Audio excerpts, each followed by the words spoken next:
यहाँ होंगे फ्रेंड्स। आज की इस वीडियो में हम गुलाम वंश के जितने एमसीक्यू क्वेश्चन बन रहे हैं उस सारे क्वेश्चन इस वीडियो में हम जो कि कवर करने वाले हैं। तो इस वीडियो को शुरू से लेकर अंत तक देखिए और मेरे चैनल पर अगर आप नए आए हैं तो चैनल को सब्सक्राइब कर बेल आइकन को प्रेस कर दीजिएगा। चलिए दोस्तों, आज की इस वीडियो को हम शुरू करते हैं। पहला क्वेश्चन है, गुलाम वंश का संस्थापक कौन है? तो गुलाम वंश का संस्थापक कौन है? कुतुबुद्दीन ऐबक। अच्छा, कितने समय में किया था? 1206 ईस्वी में। कब? 1206 ईस्वी में। तो ये आपको याद रखना है, ठीक है। गुलाम वंश कब से कब तक चला? 1206 से 1290 ईस्वी तक। 1206 से 1290 ईस्वी तक। तो ये आपको याद रखना है, ठीक है। चलिए नेक्स्ट क्वेश्चन देख लेते हैं। कुतुबुद्दीन ऐबक कौन था? अब कुतुबुद्दीन ऐबक कौन था? तो कुतुबुद्दीन ऐबक गौरी का गुलाम था। इसमें राइट आंसर कौन होगा? ए होगा, गौरी। अच्छा, गौरी कौन था? भारत में मुस्लिम राज्य का जो संस्थापक था वो मोहम्मद गौरी था, ठीक। तो ये आपको याद रखना है। गौरी किस वंश का था? तो ससंबनी वंश का था, ठीक है। तो चलिए नेक्स्ट क्वेश्चन देख लेते हैं। तीसरा, इसने अपनी राजधानी कुतुबुद्दीन ऐबक ने अपनी राजधानी कहाँ बनाई? तो कुतुबुद्दीन ऐबक ने अपनी राजधानी लाहौर में बनाई। कहाँ बनाई? लाहौर में बनाई। याद रखना है आपको, बहुत ही most important question.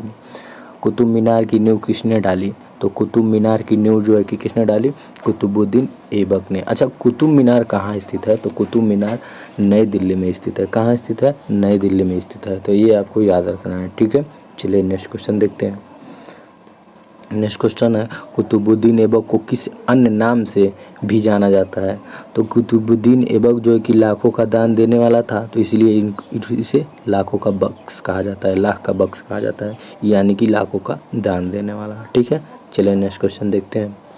Next question है, ऐबक की मृत्यु कब हुई थी? तो बताइए, ऐबक की मृत्यु कब हुई थी? तो ऐबक की मृत्यु हुई थी 1200, जो कि ऐबक की मृत्यु हुई थी 1200। देखिए इसमें ऑप्शन नहीं है, तो इसमें राय जो है कि इसमें होगा उपर्युक्त में से कोई नहीं, ठीक है। कौन ऑप्शन होगा? उपर्युक्त में से कोई नहीं। तो हुआ कब था? 1210 ईस्वी में हुआ था। कब हुआ था? 1210 ईस्वी में हुआ था, ठीक है। चौगान खेलते समय, घोड़े का एक रेस होता है, वही खेलते समय कुतुबुद्दीन ऐबक की मृत्यु हो गई थी, ठीक है। चलिए नेक्स्ट क्वेश्चन देखते हैं। ऐबक का उत्तराधिकारी कौन था? तो बताइए, ऐबक का उत्तराधिकारी कौन था? ऐबक का उत्तराधिकारी था आराम शाह। कौन था? आराम शाह था, ठीक है। चलिए नेक्स्ट क्वेश्चन देखते हैं। अच्छा, आराम शाह ने कितने समय तक शासन किया? तो आराम शाह ने 1210 से 1211 तक शासन किया, यानी कि 8 महीने शासन किया। इसमें भी कुछ कम है, तो 8 महीने शासन किया। तो ये आपको बहुत मोस्ट इम्पोर्टेंट है, याद रखना है, ठीक है। चलिए नेक्स्ट क्वेश्चन देखते हैं। आराम शाह की हत्या कर कि दिल्ली की गद्दी पर कौन बैठा? ठीक है, आराम शाह जो 8 महीने तक शासन किया था, उसकी हत्या कर दिल्ली की गद्दी पर 1211 ईस्वी में इल्तुतमिश ने बैठा, ठीक। कौन बैठा? इल्तुतमिश ने। तो ये आपको याद रखना है, ठीक है। चलिए नेक्स्ट क्वेश्चन देखते हैं। इल्तुतमिश कौन था? इल्तुतमिश कौन था? तो बताइए, इल्तुतमिश कौन था? तो इल्तुतमिश ऐबक का दामाद था। कौन ऐबक? कुतुबुद्दीन ऐबक, जो कुतुब मीनार का नींव डाला था। 1206 से 1290 ईस्वी तक गुलाम वंश का संस्थापक भी था कुतुबुद्दीन ऐबक। तो ऐबक, इल्तुतमिश जो था, ऐबक का दामाद था। अगर वीडियो आपको अच्छा लग रहा है तो लाइक कर दीजिए एक छोटा सा, जरा से मुझे उससे मोटिवेशन मिलता है, ठीक है। चलिए नेक्स्ट क्वेश्चन देखते हैं। एक 11वां क्वेश्चन है, रजिया किसकी बेटी थी? तो रजिया किसकी बेटी थी? इल्तुतमिश की बेटी थी, ठीक है। जो ऐबक का दामाद था इल्तुतमिश, तो रजिया इन्हीं की बेटी थी, इल्तुतमिश की, ठीक है। चलिए नेक्स्ट क्वेश्चन देखते हैं। प्रथम महिला कौन थी जिसने शासन की बागडोर संभाली? देखिए, प्रथम महिला जो थी गुलाम वंश की रजिया बेगम थी, जिसने जो कि गुलाम वंश की जो कि शासन संभाली थी। अच्छा, ये दुर्गावती देवी कौन थी? दुर्गावती देवी वो थी जब भारत में जब जो कि मुगलों का शासन चल रहा था, अकबर था, जब मुगलों का शासन चल रहा था, तो उस समय भारत की शासक ये चला रहे थे, दुर्गावती देवी। तो ये आपको याद रखना है। और एक मोस्ट इम्पॉर्टेंट क्वेश्चन है, रजिया बेगम जो है कि प्रथम मुस्लिम गुलाम वंश की संस्थापक, गुलाम वंश का शासन इसने चलाया था, प्रथम मुस्लिम महिला थी, ठीक है। तो ये आपको याद रखना है, ठीक है। चलिए नेक्स्ट क्वेश्चन देखते हैं। तुर्की अमीरों ने रजिया को बंदी बनाकर दिल्ली की गद्दी पर किसे बैठाया? यहाँ पर किसे होगा, ठीक, किसे बैठाया? तो तुर्की अमीरों ने रजिया को बंदी बनाकर जो है कि गद्दी पर मुइजुद्दीन बारमशाह को बैठाया। किसे बैठाया? मुइजुद्दीन बारमशाह को। तो ये आपको याद रखना है, ठीक है। चलिए नेक्स्ट क्वेश्चन देखते हैं। रजिया की शादी किसके साथ हुई थी? तो रजिया की शादी हुई थी अल्तुनिया के साथ। किसके साथ? अल्तुनिया के साथ। अब इसमें पूछ देता है अल्तुनिया का, अच्छा इनका पूरा नाम अल्तुनिया क्या होगा? मलिक अल्तुनिया। क्या? मलिक अल्तुनिया पूरा नाम इनका है। ठीक है, चलिए नेक्स्ट क्वेश्चन देख लेते हैं। रजिया की मृत्यु कब हुई थी? तो रजिया की मृत्यु हुई थी 1240 ईस्वी में कैथल के पास। कहाँ? कैथल के पास हुई थी। अच्छा, रजिया के पिता कौन थे? इल्तुतमिश। इल्तुतमिश की मृत्यु कब हुई थी? 1236 ईस्वी में हुई थी। कब हुई थी? 1236 ईस्वी में। इनके 4 साल के बाद रजिया की मृत्यु हो गई 1240 ईस्वी में। तो ये आपको याद रखना है, बहुत मोस्ट इंपॉर्टेंट क्वेश्चन है। ठीक है, चलिए नेक्स्ट क्वेश्चन देख लेते हैं। मुइजुद्दीन बारहमशाह को बंदी बनाकर उसकी हत्या कब कर दी गई?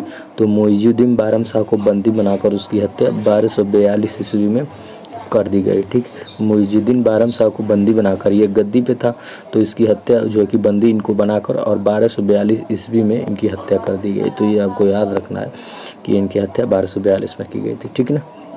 अच्छा, बारहमशाह के बाद दिल्ली की गद्दी पर कौन बैठा? मुइजुद्दीन बारहमशाह के बाद दिल्ली की गद्दी पर कौन बैठा?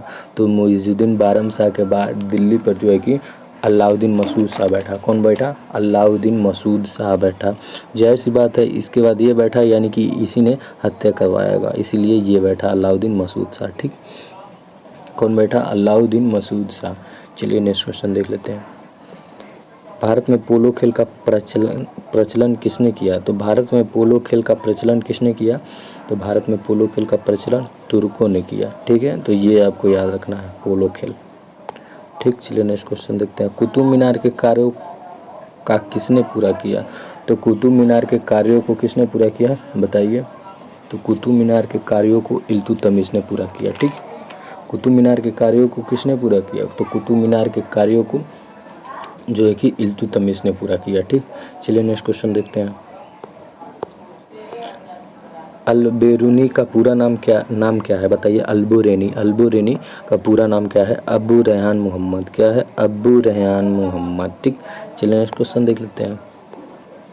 दिल्ली सल्तनत की दरबारी भाषा क्या थी? दिल्ली सल्तनत की दरबारी भाषा थी फारसी। क्या थी? फारसी भाषा थी। दिल्ली सल्तनत की दरबारी भाषा फारसी थी। ठीक है, चलिए नेक्स्ट क्वेश्चन देख लेते हैं। बलबन का वास्तविक नाम कौन था? बलबन देखिए बहुत ही महत्वपूर्ण शासक था बलबन, बहुत ही कठोर शासक था बलबन। ठीक, गुलाम वंश का। तो बलबन का जो है कि वास्तविक नाम गियासुद्दीन बलबन था। क्या था? गियासुद्दीन बलबन। अच्छा, इसका शासन कब से कब तक चला था? 1266 से 1287 तक चला था। ठीक, 1266 से 1287 तक चला था। इसने ही सिजदा फैबोस की प्रथा जो है कि लागू की थी। ठीक, देखिए यहाँ पर क्वेश्चन भी बना है। राज दरबार में किसी सिजदा एवं फैबोस प्रथा की शुरुआत की थी? तो बलबन ने की थी। किसने की थी? बलबन ने की थी। ये कौन था? इल्तुतमिश का दास था। कौन था? इल्तुतमिश का दास था। ठीक, तो ये आपको याद रखना है, बहुत ही मोस्ट इंपॉर्टेंट क्वेश्चन है। ठीक, बलबन के बारे में। अच्छा, अल-बेरूनी ने किस ग्रंथ की रचना की? तो अल-बेरूनी ने किताब उल हिंद की रचना की। किस ग्रंथ की? किताब उल हिंद की रचना की। ठीक, ये आपको याद रखना है। ठीक है, चलिए नेक्स्ट और इस वीडियो का लास्ट क्वेश्चन देखते हैं, जो कि गुलाम वंश का अंतिम शासक कौन था? तो गुलाम वंश का अंतिम शासक बताइए कौन था? थोड़ा समय देते हैं आपको, बहुत ही मोस्ट इंपॉर्टेंट क्वेश्चन है। तो गुलाम वंश का अंतिम शासक था शमसुद्दीन कैमर्स। कौन था? शमसुद्दीन कैमूर्स। अच्छा, इनका शासन कब से कब तक चला शमसुद्दीन कैमूर्स का? तो शमसुद्दीन कैमूर्स का शासन जो है कि यह मात्र 2.5 वर्ष की अवस्था में सुल्तान बना था। मात्र 2.5 वर्ष की अवस्था में सुल्तान बना था शमसुद्दीन कैमर्स। ठीक है, और इसका हत्या किसने किया था? शमसुद्दीन कैमर्स का हत्या खिलजी वंश के शासक कौन? जलालुद्दीन फिरोज खिलजी ने किया था। कौन? जलालुद्दीन फिरोज खिलजी ने किया था। तो ये आपको याद रखना है कि यह मात्र 2.5 वर्ष की अवस्था में सुल्तान बना था। ये मोस्ट इंपॉर्टेंट क्वेश्चन है। ठीक है, तो फ्रेंड्स आशा करता हूँ आज का वीडियो आपको पसंद आया। गुलाम वंश से जितने भी क्वेश्चन मैंने मोस्ट इंपॉर्टेंट पिक किए तो वो सारे मोस्ट इंपॉर्टेंट क्वेश्चन थे और परीक्षा में काफ़ी बार आ चुके हैं। तो प्लीज़ इस वीडियो को 1 या 2 से ज़्यादा देखिएगा। ठीक, ताकि आपको देखते ही याद हो जाए और अपने फ्रेंड्स को शेयर कर दीजिएगा ताकि उन लोगों को भी इसका ज्ञान हो जाए। ठीक है, तो चलिए मिलते हैं। अगला पार्ट रहेगा खिलजी वंश। कौन रहेगा? खिलजी वंश रहेगा। खिलजी वंश। तो चैनल को सब्सक्राइब कर लीजिए और बेल आइकन को प्रेस कर लीजिए। ठीक है, चलिए मिलते हैं अगले नेक्स्ट वीडियो में। तब तक के लिए जय हिंद।